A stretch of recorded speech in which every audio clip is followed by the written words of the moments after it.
Okay, so um, as a introduction to what we're going to learn, bear in mind two things, and I've said this before, but it's the style of the learning that we're doing.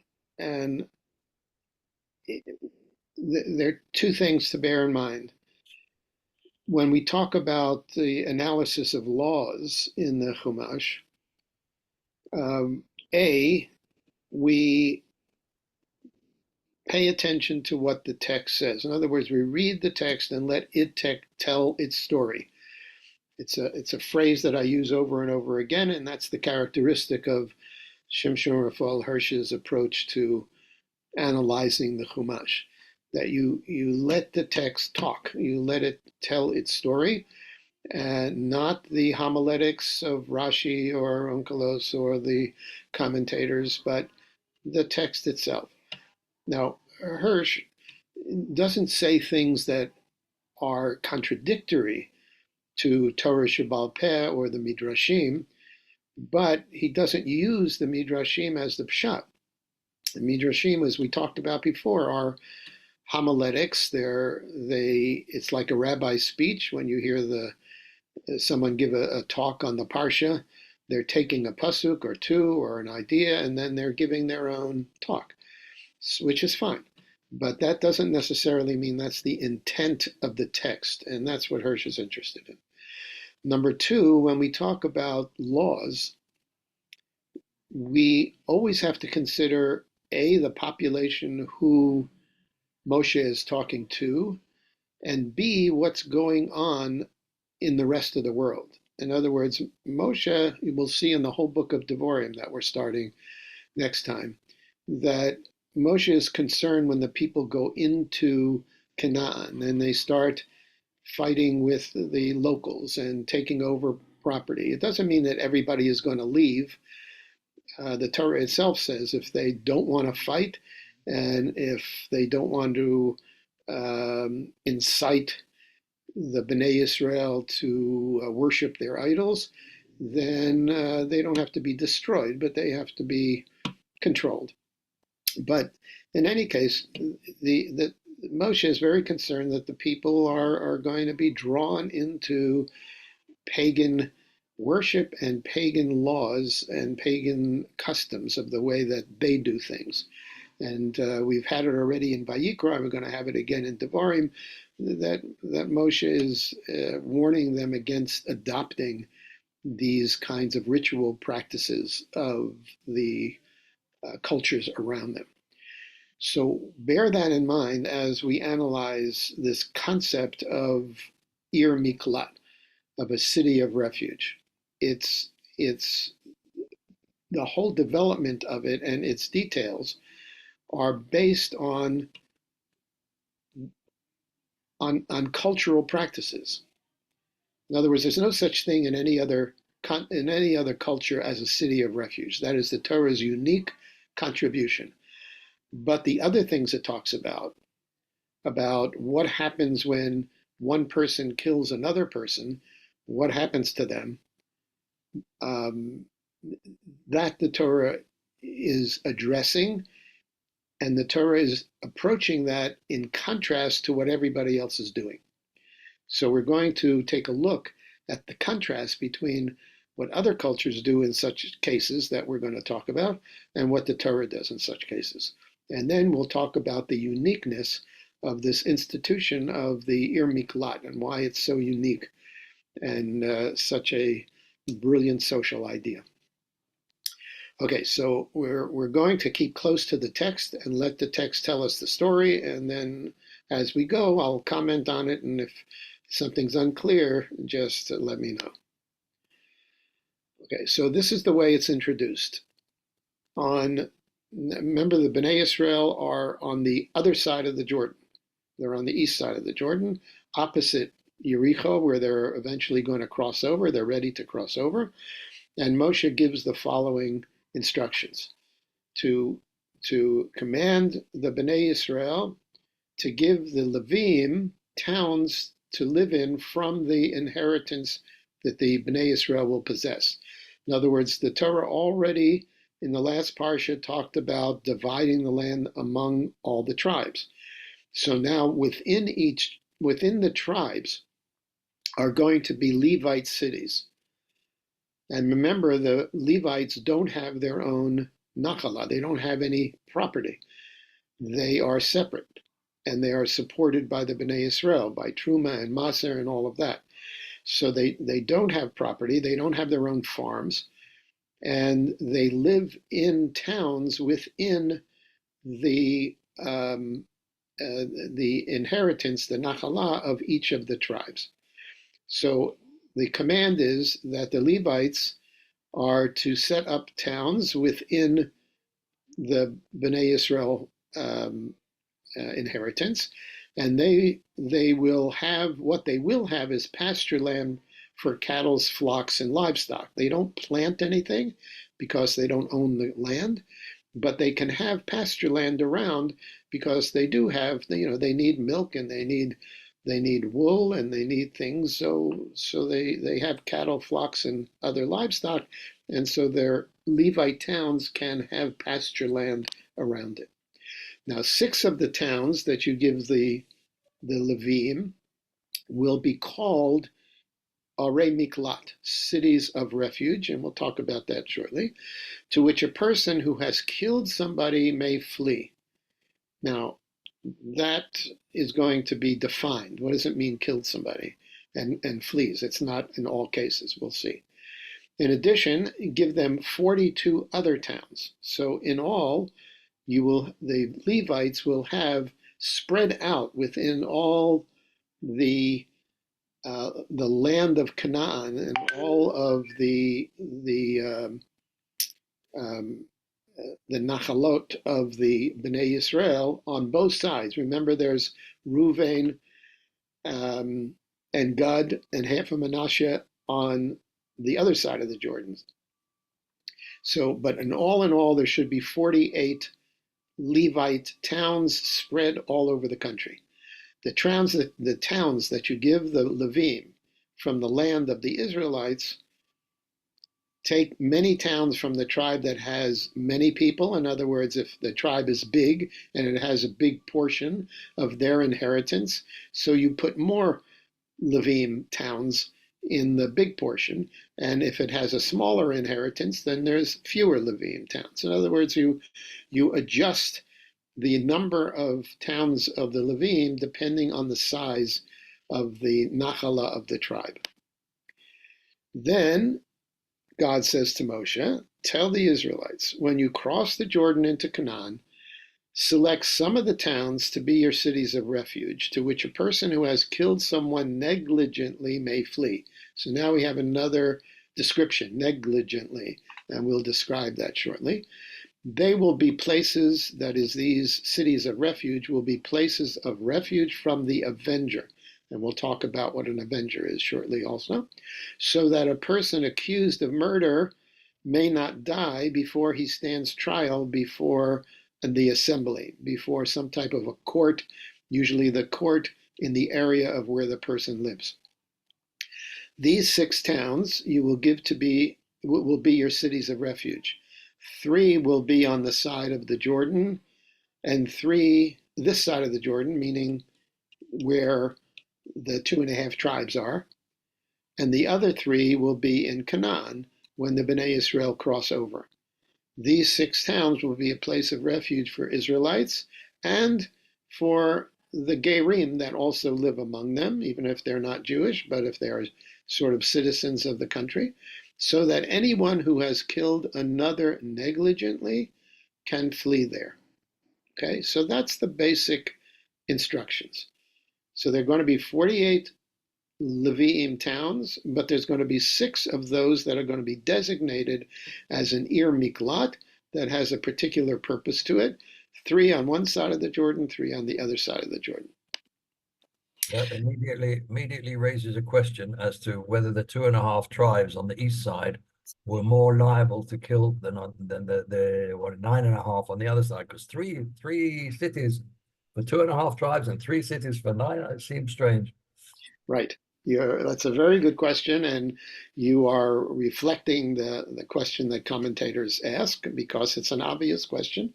It would expect that there's going to be twice as many on the Canaan side, at least because that's where the big chunk of land is, and less on the side of the west side of the east side of the Jordan. But you're right. The assumption is that these 2.5 tribes, because they separated themselves from the rest of their brethren, from the rest of the nation, they're going to be vulnerable to not abide by the law as much as those inside Eretz Yisrael, and where there are Levim and where there are teachers and where there are influences of other tribes. In other words, they separated themselves from the Am Yisrael, which Moshe was very upset with, by the way. I mean, we didn't learn it, but when they suggested that they wanted to separate themselves, Moshe was angry with them because he thought that they weren't going to go to war. But they said, "No, you misunderstood. We are going to go to war. As a matter of fact, we're going to be the chalutzim. We're going to lead the attacks and help everybody settle their land. So don't worry about that. We're not going to leave them." But it's interesting that Moshe didn't apologize for his misunderstanding, because underneath that he was still upset with them because they were separating themselves. And if you separate yourselves from the rest of Klal Yisrael, then you're going to be less influenced by Jewish law and by the teaching and by what happens to the rest of the Am Yisrael. So it's true that this group of people were more vulnerable to adopt the practices of the Canaanite nations that surround them. And I guess the Torah was very concerned that there's going to be more situations of a negligent murderer in those 2.5 tribes than there are going to be in the regular. But that in other words, the Torah is not giving that reason. But the people who discuss it seem to feel that that's the most reasonable explanation of the difference. Okay, so now the Torah is going to now detail more about what's considered a murderer, what's considered a negligent, is somebody who kills ba'asham, negligently, and what if somebody kills intentionally, b'mezid. So the Torah starts giving examples. If a man strikes someone with an iron object so that he dies, in other words, somebody hits somebody else with either a sword or a bar, a metal bar, that person is considered a murderer, and the murderer is put to death. It's capital. The Torah is capital punishment. If you intentionally take the life of another human being, you have lost the privilege of living the rest of your life on this earth, and you are put to death. If anyone, what happens if he was attacked first and he just happened to pick up the iron rod and then thump him? If it's defensive, then there's another law. Somebody comes at you, then you have the right to kill him first, to take the preemptive strike if he is attacking you. So this is not the case. This is somebody walks up to somebody else and he wants to murder him. It's an intentional murderer, and he has an instrument, an object that can murder another human being. He's put to death. It's considered murder, and there's no other discussion.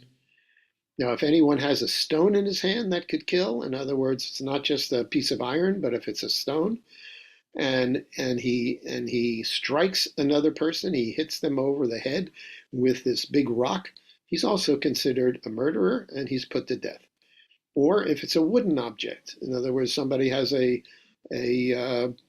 club, a wooden club, and he hits somebody over the head, he is a murderer, and he's put to death. So the avenger of the system is the avenger of blood shall put themselves to death when he meets him. I did it 5 minutes. It hasn't even begun to cook. Just leave it. Leave it until you keep checking. Okay, so now, what is an avenger of blood? We have to understand the system. Picture a system in which there are no courts. We have courts and judges in cities, in urban areas. These are talking about places which are not urban areas, they're farmland and spread all over the place. Everybody has has farms. Now, there are no courts, real courts, except in the major urban centers. So what happens when there is a murder of somebody and there's no, there may be a traveling court every once in a while, but there's no justice system. So what happens is that clans have their own, it's like the Arabs today. They have their own sort of family court. It's not real judges, it's not a legal thing, it's elders, elders who try to deal with disputes among families. So there are those, but they are based on clans, on heads of clans. So what happens if somebody kills one clan kills somebody in another clan? So the victim's clan gets together and appoints an avenger of blood, a Goel Hadam.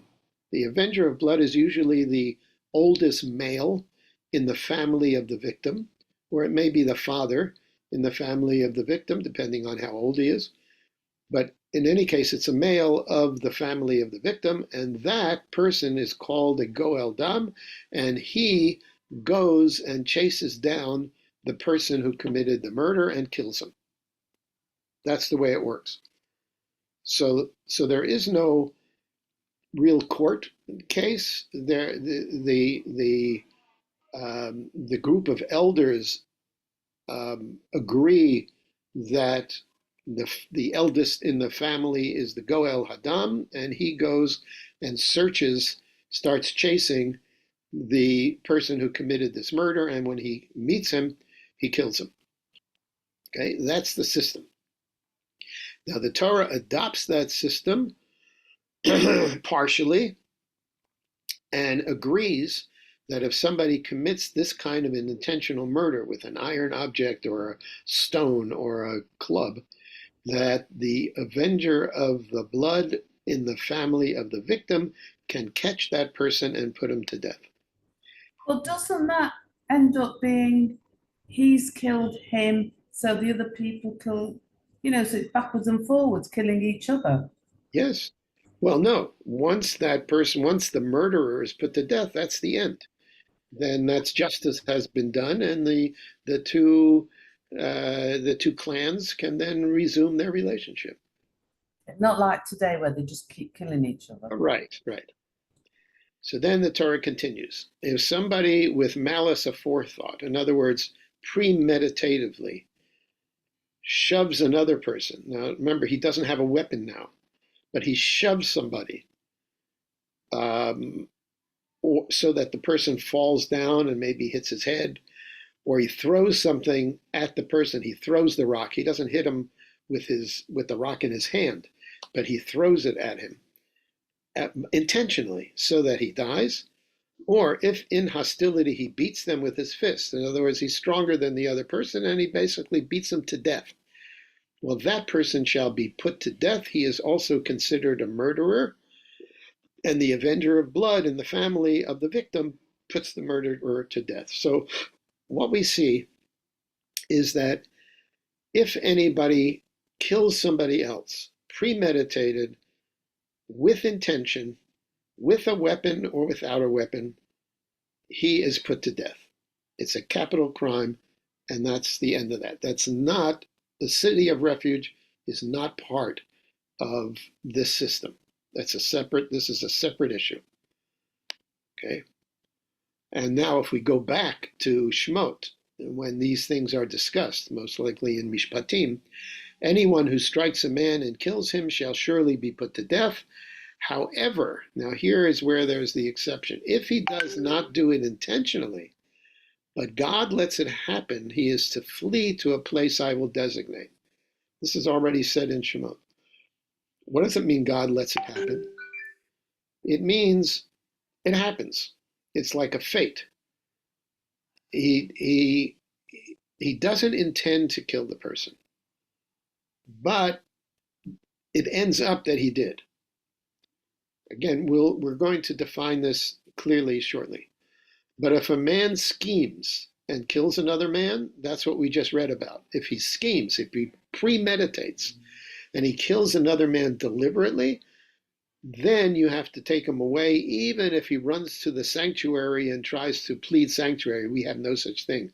Other cultures had such a thing. If you went to their temple and you asked the protection of their god, then as long as he's in there, you can't put him to death. If he leaves there, then he's taken away. But in our system, the Levim take him away from the sanctuary, from the altar, and he's put to death. In other words, somebody definitely intentionally commits a murder. There is no way out of it. He loses his privilege of living. It's a capital crime. But the first paragraph said, but what happens if it's not intentional and not premeditated? So near, we're back to our Parsha. The Torah says, if without hostility, someone suddenly shoves another or throws something at him unintentionally, and without seeing him, drops a stone on him that could kill him, and he dies, then since A, he was not his enemy, in other words, he had no grudge to bear, this was not a person who he intended to harm, and B, he did not intend to harm this person, the assembly must judge between him and the avenger of blood. Then in the Jewish system, there is a court.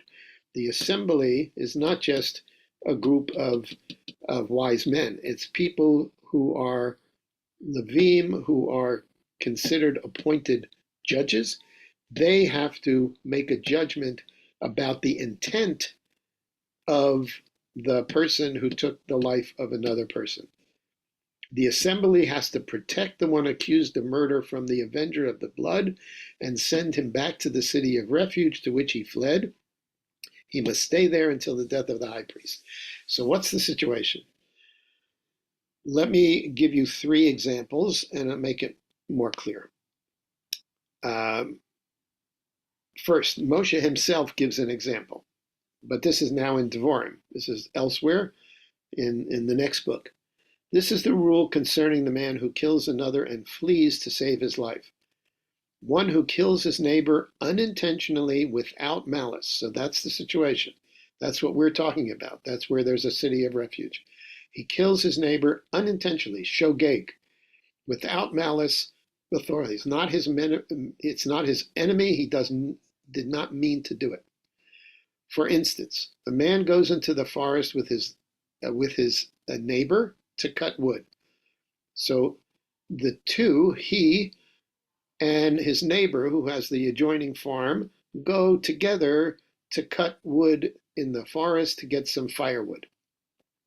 As he swings his axe to fell a tree, the head flies off of his axe and hits his neighbor and kills him. Okay? Now, clearly that's not murder, right? Because he didn't mean to do it. Okay? But neither is it an accident. And again, I'm going to clarify that in a moment.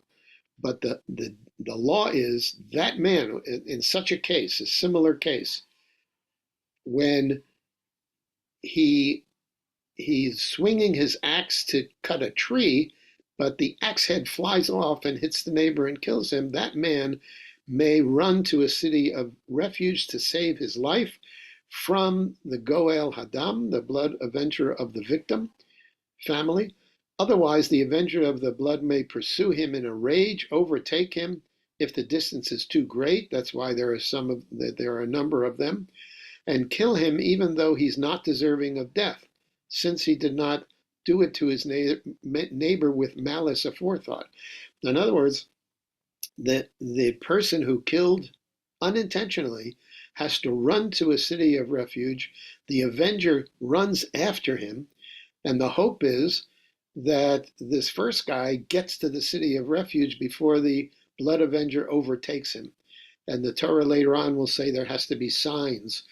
There has to be signs and paths to help the person who's running to get there. It's, this is before Waze, but there has to be signs to make it easier for the person to get in the right direction to get to the city of refuge as fast as possible. This is why I command you to set aside for yourself these 3 cities of refuge at different ports, the north, the central, and the south part of Canaan. Okay, so the issue of intent. Let's talk about the issue of intent here. What is the Torah's definition of manslaughter? What the crime that the person who unintentionally kills another person, and we define it in our system as manslaughter. And here's an example. For example, let's say I'm driving my car in the city, carefully, attentively, and within the street limit. Okay, so I'm going down a street in the city, and I'm keeping within the street limit, and I'm being careful. But a pedestrian darts out from between parked cars, and I couldn't avoid hitting him. I slam on the brakes, but he came out right in front of my car. So in that case, his death would be considered an accident. It's not a shogeg. It's not manslaughter. It's called an accident. And that person would be free from prosecution. In other words, he couldn't help it. He was driving carefully, he's doing what he has to do, and somebody darts out in front of him. That's considered an accident, not manslaughter, not negligence. It was an accident. And if somebody kills somebody by accident in such a way, nothing happens to him. He is completely free, and there is no blood avenger. Nobody can touch that person. But let's say I'm knowingly speeding along the street because I see my enemy up there who I just had a fight with, and I speed down and hit him intentionally. So plain and simple, I'm a murderer. That's murder, and that's not manslaughter. That's not accident. That's murder because he is my enemy, and I intended to kill him with my car. Okay, so that's murder. But what if I'm driving and I'm texting on my cell phone and I strike a pedestrian crossing legally, right? Because I was not attentive enough to avoid hitting him. In that case, I'm considered negligent, albeit unintentionally. Obviously, I didn't want to harm him, but I'm negligent, and I'm considered a manslayer. It's manslaughter. Why? Because given I was driving a car in a public street, I have the responsibility to be continuously vigilant and attentive, and if I am not, I am driving carelessly. I'm driving carelessly and negligently. So negligent means you should have paid more attention because there is a possibility of harming another human being. And if you were not attentive enough when you should have been, you're called a manslayer. And that's the case of an ir miklat. That's the case we're talking about. So it's not an accident. And it's not murder. It's negligence, where you should have paid attention. So back to the axe. What does it mean? If you're cutting down a tree, you should be concerned that this other friend is too close by. He may get hit by the tree. He may get hit if the axe comes off the handle, like the case that the Torah was talking about. You should have been more careful with the life of the other person. And you should make sure that he was at a safe distance from you chopping down a tree. And so it was negligent if your axe flew off the handle and killed him, or if the tree fell on him. That would be another example. So that's when that person, even though it was unintentional, that person has to run to a city of refuge because the Goel Hadam can pursue him otherwise and kill him. Okay, everybody clear on what this case is? Yes? I don't hear anybody. Yes. Okay. This is the character of the crime for which the Torah legislates banishment to a city of refuge. That third case is the banishment to a city of refuge. That's the only case. The other two does not involve a city of refuge. If it's a complete accident, nothing can happen. The avenger of the blood cannot go after that person, and if he does, he has committed murder. Okay, so he can't. But if the person knowingly killed the other person intentionally, then he is a murderer, and the Goel Hadam has the right to track him down and kill him, and he can't run to a city of refuge. Now, what's to keep him in that city of refuge? A city of refuge is not a jail with bars. He's not put in a cell. If the accused ever goes outside the limits of the city of refuge to which he has fled, and the avenger of the blood finds him outside the city, the Goel Hadam may kill the accused without being guilty of murder. In other words, if the person chooses to leave the city of refuge, then the Goel Hadam can track him down and kill him without being a murderer. Can I ask another question? Yeah. If this, presumably a man, does end up going into a city of refuge and he is fairly young with a family, can the family go with him? So the Torah doesn't say, but the Torah Shabbal Peh says that there are situations in which a family can join him. So remember, a family is not likely to move because a family is a farm family and they need all the hands to keep the farm going. But what the Torah says, what happens if he is he makes things. He makes things out of copper or pottery. Well, his teacher, his master, can come to the city of refuge and continue to teach him. Or if he is a guild person, or if he's a scholar, his master teacher can come and continue to teach him. So other people can come there and help him continue on living a productive life. But usually it's not his family because his family has to stay and work the farmland. Okay, but this is not the Torah. This is the Torah Shabbal Peh that talk about they come up with details of laws in the Mishnah and the Gemara. Okay, thank you. Now, these are the legal requirements for you throughout the generations to come, wherever you live. Then there's an addendum that makes it very, very clear of different situations. This is the Torah talking again. Again, it's not the Gemara. This is the Torah. Anyone who kills a person is to be put to death as a murderer only on the testimony of witnesses. Now, we said anybody who kills another person purposely. Okay, in the Torah system, he has to be accused by two eyewitnesses that he committed this murder in order to be put to death. Okay. And number two, you can't accept ransom for the life of a murderer who deserves to die. If the family of the murderer who is wealthy, goes to the family of the victim and says, drop your case, drop your charge, and I'll pay you an enormous amount of money, Torah says you cannot do that.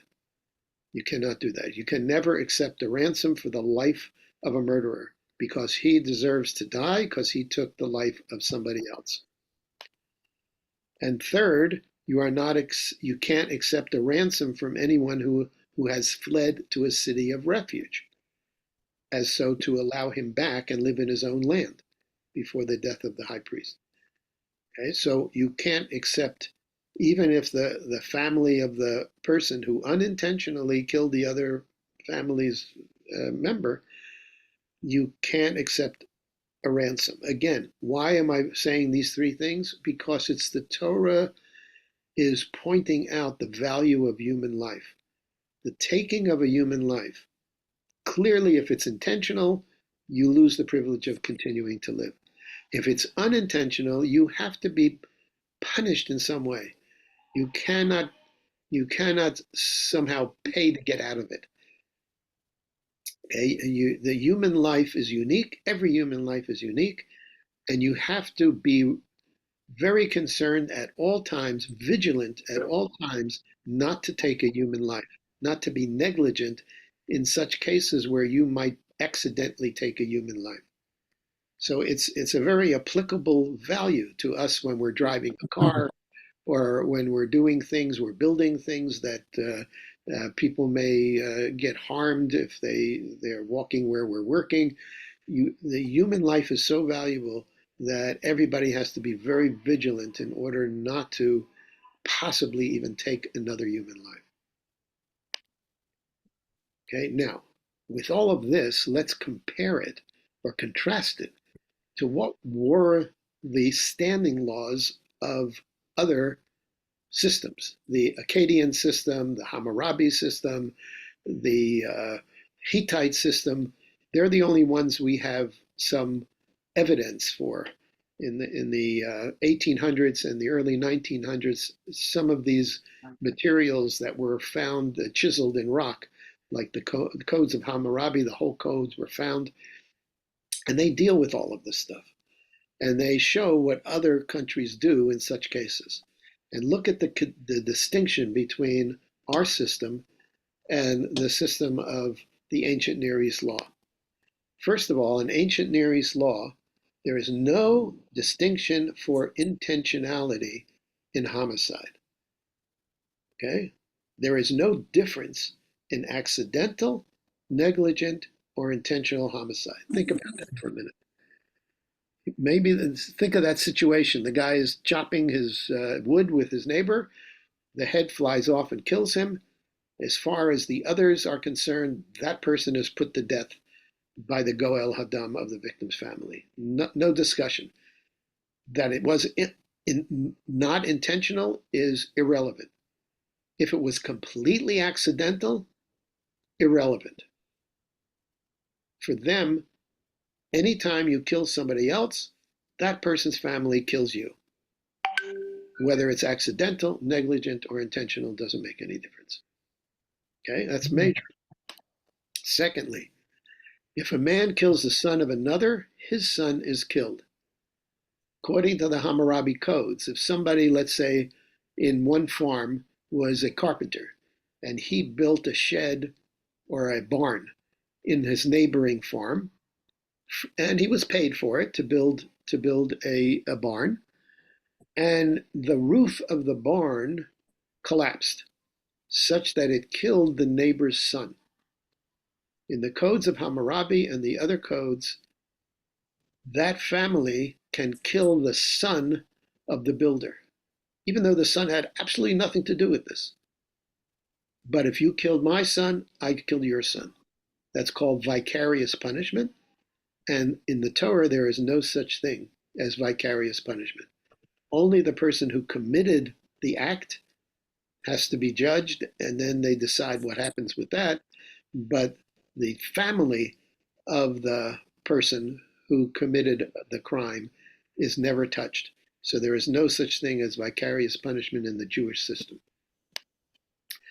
Third, all homicides are avenged by the blood avenger regardless. In other words, there's no containment of the Goel Hadam. The Goel Hadam is a hitman whose job it is to spend the rest of his life tracking down this guy and killing him.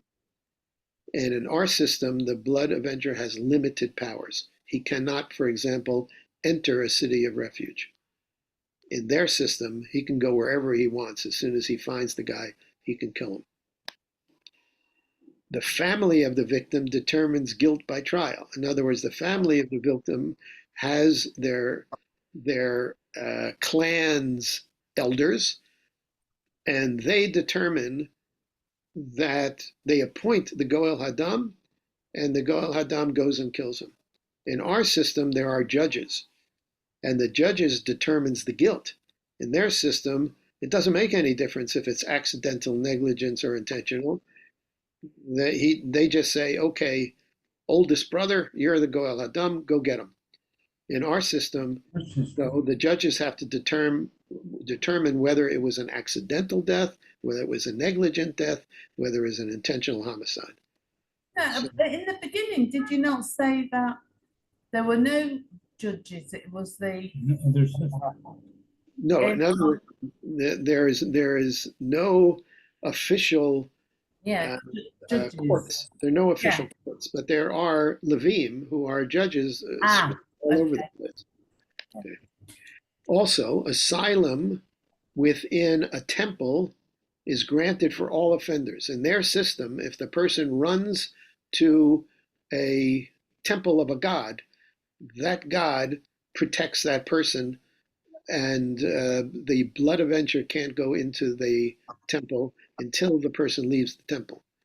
In our system, only a negligent murderer can go to a city of refuge, never the sanctuary or the temple, and someone who is accused of murder cannot hide in the Mishkan or the Mikdash, but rather is dragged out and is put to death if he's an intentional murderer.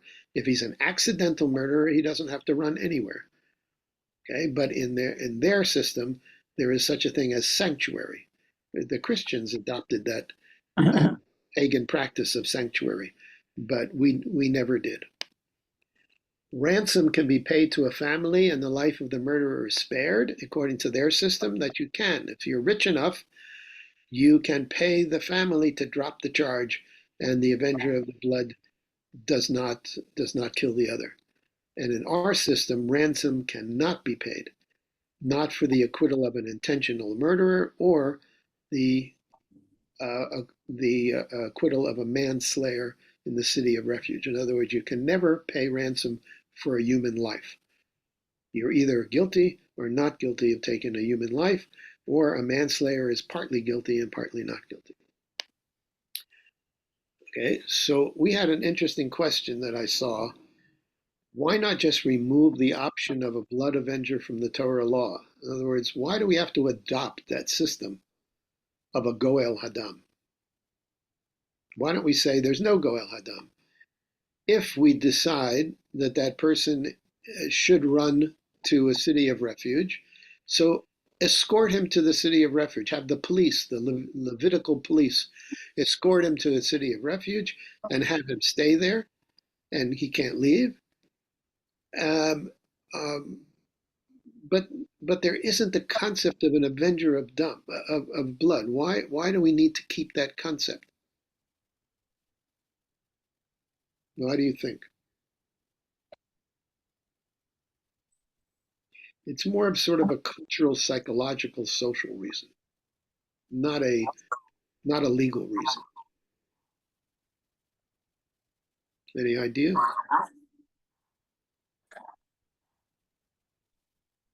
Well, the answer that I saw, which makes more sense, is that you could not uproot this idea. You couldn't uproot it from the society. Why? Because it would be disrespectful to the victim. If you didn't have a Goel Hadam, then what you're saying is the family can't do anything, can't avenge a murderer, or can't avenge somebody who kills a member of their family. And that's considered disrespectful of that member of the family. In other words, it's it's hands off. You can't do any family can't do anything to keep the honor of the victim. Now nowadays we do. I mean, nowadays we don't have an avenger of the blood, and we have everything by a court. But in those days, you can't convince families not to avenge the death of their family member. It would be disrespectful to that family member. And so you couldn't uproot the concept of a blood avenger. So what the best the Torah can do is to control it, to put limits to it. But it couldn't remove it entirely because the families wouldn't accept it. They wouldn't accept that this guy could get away without being killed. Okay, but that's and the Torah does it for other things too. Even for the system of sacrifices. When we talked about why do they continue sacrifices, why wasn't prayer instituted immediately and stop the sacrifices because that was pagan? And the Rambam's answer was because you just can't do that. You can't uproot something that's so deeply ingrained in people and expect them to change. And a Goel Adam was deeply ingrained in a family's society where it would be considered disrespectful for a family not to do anything if their family member was killed by somebody else. Okay, two other things, very interesting. The Torah in Devarim says, and this helps us understand this second issue of what does it have to do with a Kohen Gadol dying or not. Do not make the land hypocritical. The Torah says, don't make the land a hypocrite. Bloodshed makes the land hypocritical, and atonement cannot be made for the land on which the blood has been shed, except by the blood of the one who shed it. Don't make the land tameh, spiritually defile the land. Don't make the land tameh where you live and where I dwell, for I, God, dwell among the Israelites. In other words, the land itself, if the land has to absorb the blood of an innocent victim, then the land becomes hypocritical. Now, what does that mean? Think of that for a minute, abstractly. Why would the land be hypocritical if it's forced to absorb innocent blood that was spilled on it?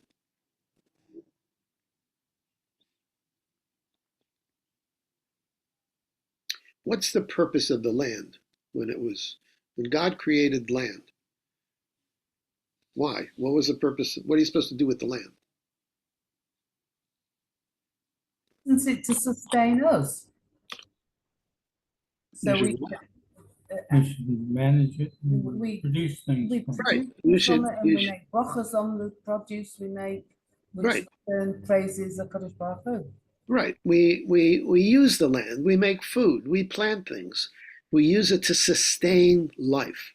Land is made to sustain life.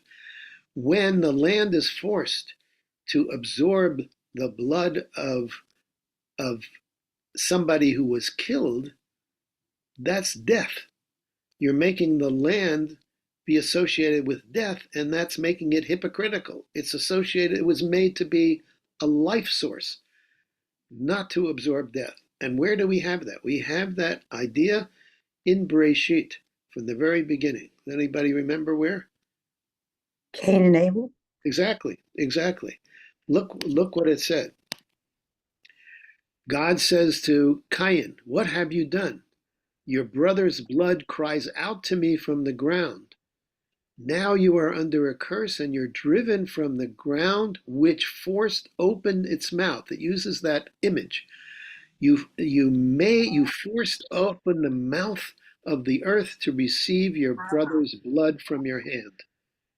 And therefore you lose the opportunity to work the ground, and it will no longer yield its crops for you. And by the way, that explains why the person who is a manslayer, like Cain was a manslayer. He didn't know he was going to kill his brother. He hit him, but he didn't know he was going to kill him. But what's the consequence? He can no longer work the ground, and he has to leave the land that belonged to him. That's what this manslayer has to do. He has to leave his farm, and he has to go to a city of refuge. He no longer has the right to be on the land where he has forced the land to absorb the blood of an innocent person. It's a very powerful abstract idea, but it's once again showing the value of human life in the Torah system. Okay, so quick questions. Why Why is do we bury people in the ground when they die? because that's not innocent blood. It's the blood of someone who has been murdered, whose life has been cut off. That person that the blood of that person is matame the land, because he is the victim of a murderer. Okay, not somebody who dies. So it's not the blood itself that's doing something, it's the It's the action of killing the person. exactly. What type of a social community is found in the city of refuge, and what's the overall goal of the incarceration in the city of refuge, and why? Retraining. Good. Why is it related to the Kohen Gadol? So let's look. What's the psychology of a city of refuge? The Sefer HaChinuch, which is giving social psychological reasons for mitzvot, says it serves a just society in that it saves an unintentional murderer from being killed for being unwittingly taking a life. In other words, the city of refuge allows a manslayer not to be killed by a blood avenger, because if he was killed by the blood avenger, that's not fair to him, because he was an unintentional murderer. And two, his exile serves the relatives of the victim. This is a new idea, but it's interesting. It serves the relatives of the victim in that they do not constantly see the killer of their kin in the place the crime happened. In other words, that family who's next door to this family who has this manslayer, they don't have to look at him every day working his field. And his exile, removing him from his own farmland, serves the relatives of the victim so that they don't have to be reminded of him every day when they go out to the fields. It's an interesting psychological issue. Now Hirsch talks about this idea of what's the purpose of the city. The city are all Levitical cities, and the Levites are teachers and guides of the law. The word miklat, remember, everything he gets is from the Hebrew word. Miklat means to graft or blend together. So in Israel, in modern Hebrew, we call somebody who goes to an absorption center a merkaz klita, because its purpose is to absorb the new immigrant into Israeli society. We use that, how is your klita? How is your absorption into Israeli society? We ask somebody who just came. So the word klita means to be absorbed into the society. Therefore, a city of refuge is an ir miklat, a city where the manslayer is absorbed into the culture of the Levites, who are the residents of that city. By the teaching and the modeling of the Levites, the manslayer becomes more socially sensitive. That's the purpose. We want the person who was negligent, who wasn't socially sensitive enough to care about the person who was near him, who he should have cared more about. He now becomes more socially sensitive because he's around the Levites, and he's learning the values of what the Levites want to teach. All of these facts convince us, says Hirsch, that the purpose of the city was neither to deny the manslayer his human basic rights, nor to cause him pain and discomfort, nor to isolate him from society. It's exactly the opposite of what we do when we put somebody in a jail. We put him into a society of other criminals. We lock him up in a cell, and we violate his basic human rights of being able to function freely. So the city of refuge was an entirely different concept. It's a community that's a healthy community that allows for the rehabilitation of the manslayer. The experience was to serve as atonement for his careless regard of human life and to develop his moral character. This latter goal was accomplished by the Levim, who were the spiritual leaders and teachers, and would, no doubt, have a positive influence on the inhabitants of their city. So what's the overall goal of a Ir Miklat? The city of refuge was designed as a social and spiritual rehabilitation system, not a punitive penal system. The involvement of the manslayer in normal social and commercial life of the city allowed him to develop and maintain healthy social relationships within society. In contrast, to the antisocial criminal personality that develops in prisons, which are designed to isolate the person from society. So, on the one hand, by inadvertently causing the death of another human being, the manslayer was exiled from his own land and native community, as justice would require. It's just that he be exiled from his own land because of his not being sensitive enough to the life of another. On the other hand, he was given the opportunity to become more socially sensitive and spiritually rehabilitated so he can return to his community fully expiated. In fact, some opinions in the Gemara hold that he was restored to his previous position of trust and honor upon return to his native community. In other words, when he comes back, he's not a reformed criminal. When he comes back, he's considered somebody who goes back to a healthy life, similar to before he committed this unintentional crime, but now he's much more sensitive and he's certainly not going to do it again. Can I just ask one question? I don't know what the. Wait, If, let me just finish the end and then we can go with the question.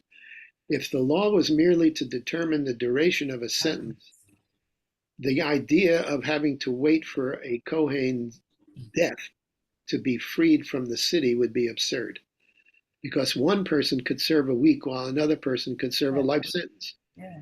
So the idea of a prison sentence doesn't apply here. This is not about a prison sentence. This is about how long somebody has to remain in a city of refuge, and in some way it's connected to a Kohen Gadol. The question is, what's the connection to the Kohen Gadol that determines the time that the person, it's not so much the time the person is in the city, it's when he can be freed to go home. The purpose and function of a Kohen Gadol was twofold. First, he effected atonement for the sins, the inadvertent sins, the shogegim committed by the Bnei Israel. This was his role. As a Kohen Gadol, he, on Yom Kippur, he was required to effect atonement for unintentional sins of the nation.